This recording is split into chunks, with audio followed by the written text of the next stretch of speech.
کتنی مبارک بیٹیاں ہیں وہ، کتنی خوش بخت اور خوش قسمت بیٹیاں ہیں وہ، جو فحاشی کے اس دور میں رہ کر بھی اللہ اور اس کے رسول کی نافرمانی نہیں کرتی، جو فحاشی کے اس دور میں رہ کر بھی اللہ اور اس کے رسول کے احکامات کی پیروی کرتی، جو اس کفرستان میں رہتے ہوئے بھی، فحاشی کے اس دور میں رہتے ہوئے بھی اپنے گھروں میں ٹھہرے رہنے کو ترجیح دیتی ہیں۔ کتنی خوش قسمت بیٹیاں ہیں جو بازاروں میں حسن و جمال کی نمائش کرنے سے نفرت کرتی ہیں، اگر ضرورت کی وجہ سے بازار میں جانا بھی پڑے تو اس سوچ کی بنیاد پر جاتی ہیں کہ انہیں کوئی دیکھ نہ سکے، کوئی غیر محرم دیکھ نہ سکے۔ جب بازار میں جاتی ہیں تو خود کو کپڑے میں لپیٹ کے جاتی ہیں، سر سے لے کر پاؤں تک کپڑے میں لپٹی ہوئی ہوتی ہیں، حیا کے دامن میں لپٹی ہوئی ہوتی ہیں، کہیں مالک کی نافرمانی نہ ہو جائے، کہیں رب کے حکم کی توہین نہ ہو جائے۔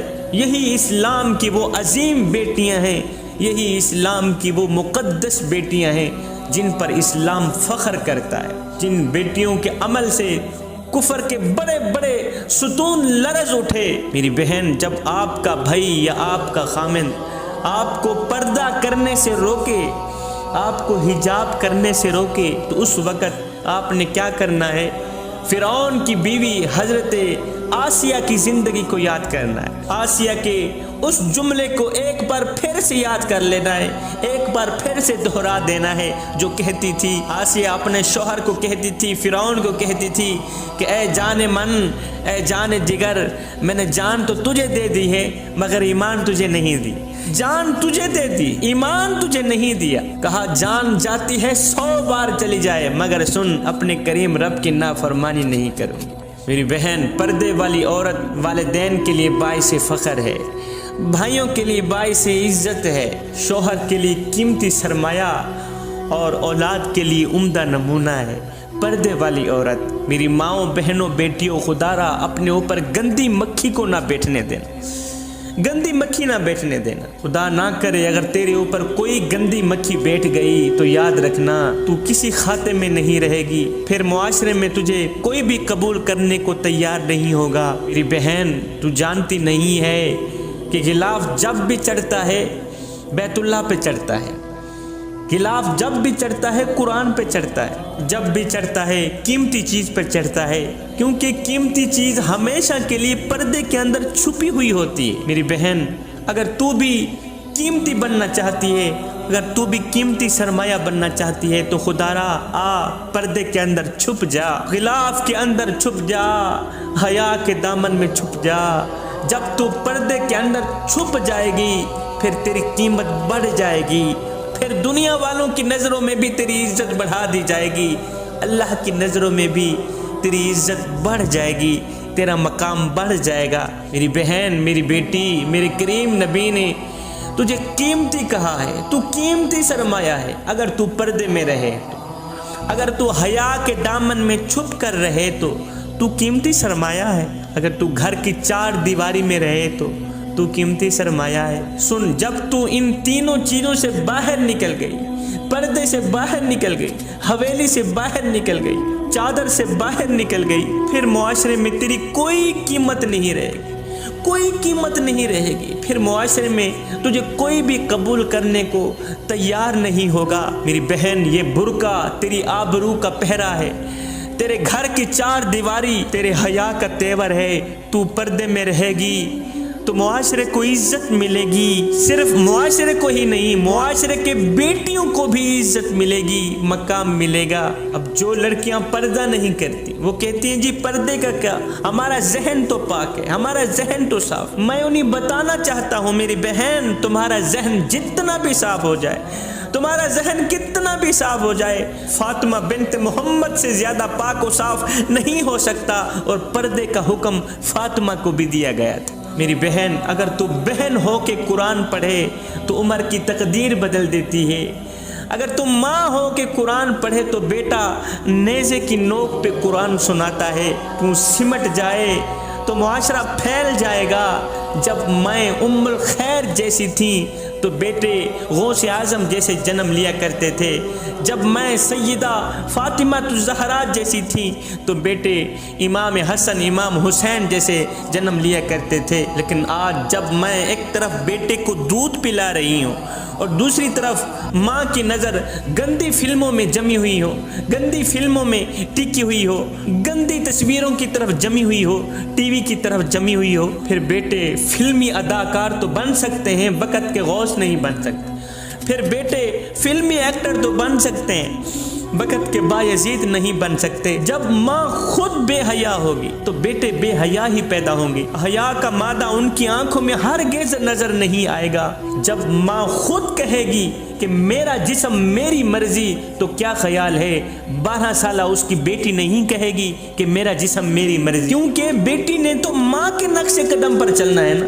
اور جب ماں خود کہہ رہی ہے میرا جسم میری مرضی، صاحب ظاہر ہے 12 سالہ بیٹی بھی ساتھ میں کہے گی میرا جسم میری مرضی۔ ایک خاتون کا بیٹا کسی جنگ کے اندر شہید ہو گیا تو یہ خاتون میرے کریم نبی کی خدمت میں حاضر ہوئی، اپنے بیٹے کی شہادت پر میرے نبی کی خدمت میں حاضر ہوئی۔ سر سے لے کر پاؤں تک اس عورت نے خود کو پردے میں چھپایا ہوا تھا، حیا کے دامن میں چھپی ہوئی، سر سے لے کر پاؤں تک۔ صحابہ دیکھ کر حیران رہ گئے کہ نوجوان بیٹا فوت ہو گیا ہے۔ ان لمحات میں تو بعض اوقات عورتوں سے شرعی ضابطے چھوٹ جاتے ہیں، لیکن اس عورت نے تو پردے کا اتنا خوب اہتمام کیا ہوا ہے کہ جوان بیٹا فوت ہو گیا ہے، اتنا بڑا صدمہ پہنچا ہے اسے، پھر بھی اس نے پردے کا خوب اہتمام کیا ہوا ہے۔ صحابہ نے اس عورت سے پوچھ لیا ہے، خاتون تیرا جوان بیٹا فوت ہو گیا ہے، ان لمحات میں تو بعض اوقات شرعی ضابطے چھوٹ جاتے ہیں اور تو نے پھر بھی پردے کا خوب اہتمام کر رکھا ہے۔ یہ سن کر اس پاک باز عورت نے کہا، بھائیو میرا بیٹا فوت ہو گیا ہے، میرا حیا تو باقی ہے۔ میرا بیٹا فوت ہو گیا ہے تو کیا ہوا، میرا حیا تو فوت نہیں ہوا۔ الحمدللہ میرا حیا زندہ ہے، میری غیرت زندہ ہے۔ تو یہ تھی اسلام کی وہ دختران جن کی گود میں اسلام پلتا تھا۔ ایک صحابی رات کو اپنے گھر آرام فرما رہے تھے، صحابی کی آنکھ کھلی، صحابی نے پانی مانگا۔ بیوی محترمہ بھی صحابیہ تھی، بیوی اٹھی باہر گئی، جاڑا تھا، برف باری ہو رہی تھی، سردی تھی، بہت زیادہ سردی تھی۔ بیوی جب پانی لے کر آئی تو آگے شوہر سو گیا تھا، ایسے ہی پانی اٹھا کے کھڑی رہی، پانی اٹھا کے کھڑی رہی کہ کہیں ایسا نہ ہو میرا شوہر اٹھے پانی مانگے پانی موجود نہ ہو، پانی اٹھا کے کھڑی رہی۔ صبح فجر کے وقت، نماز کے وقت، تہجد کے وقت جب شوہر کی آنکھ کھلی دیکھا ہاتھوں میں پانی رکھ کے کھڑی ہے۔ شوہر نے کہا کب کی کھڑی ہو؟ کہا جب سے آپ نے پانی مانگا تھا، آپ کو نیند آ گئی تھی، میں پانی لے کے کھڑی ہی رہی۔ اچھا پھر سو جاتی؟ کہا نہیں سوئی، اس لیے کہ کہیں خدمت گزاری میں کمی نہ ہو جائے۔ شوہر اتنا خوش ہوا، بھلا وہ بھی آج تم نے خدمت کی انتہا کر دی ہے، آج میں تم پہ اتنا خوش ہوں کہ آج تم مانگنا چاہتی ہے مجھ سے مانگ، میں دینے کو تیار۔ کوئی تیری خواہش ہو، کچھ بھی مانگنا چاہتی ہے مانگ لے، میں ابھی اور اسی وقت تجھے دینے کو تیار ہوں۔ اس نیک خاتون نے کہا، صحابیہ نے کہا، تو نے مجھے سب کچھ دیا، پیار دیا، محبت دی، عزت دی، عورت کے لیے تو بس اتنا ہی کافی ہوتا ہے، پر اگر آپ نے میرا مطالبہ پورا کرنا ہے تو میں یہ چاہتی ہوں آپ ابھی اور اسی وقت مجھے طلاق دے دیں، مہربانی کر کے مجھے طلاق دے دیں۔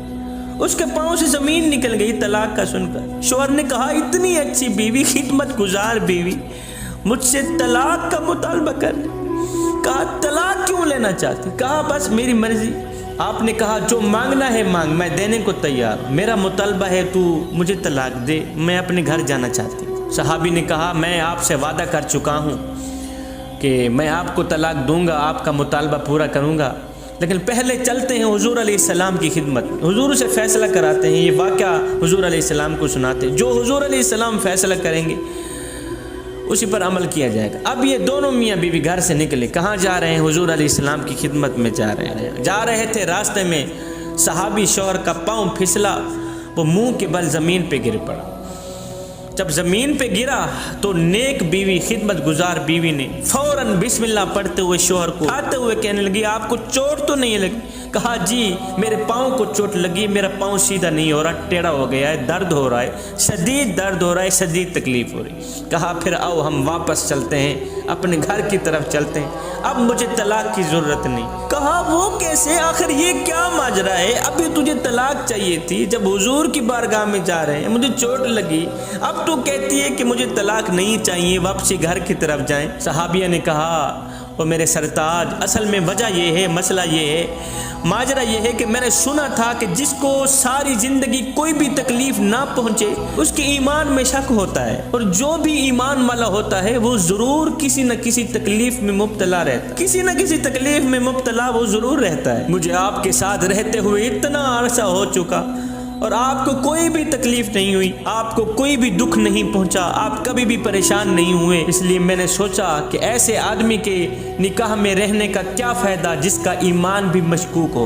لیکن جب راستے میں آپ کے پاؤں کو چوٹ لگی، آپ کو درد ہوا، آپ کو تکلیف ہوئی، تو میرا شک دور ہو گیا کہ الحمدللہ آپ بھی تکلیف میں آزمائے گئے، میرا شک دور ہو گیا، الحمدللہ آپ بھی دکھوں میں آزمائے گئے، آپ بھی مصیبتوں میں آزمائے گئے۔ تو وہ تھی اسلام کی وہ دختران جن کی گود میں اسلام پلتا تھا۔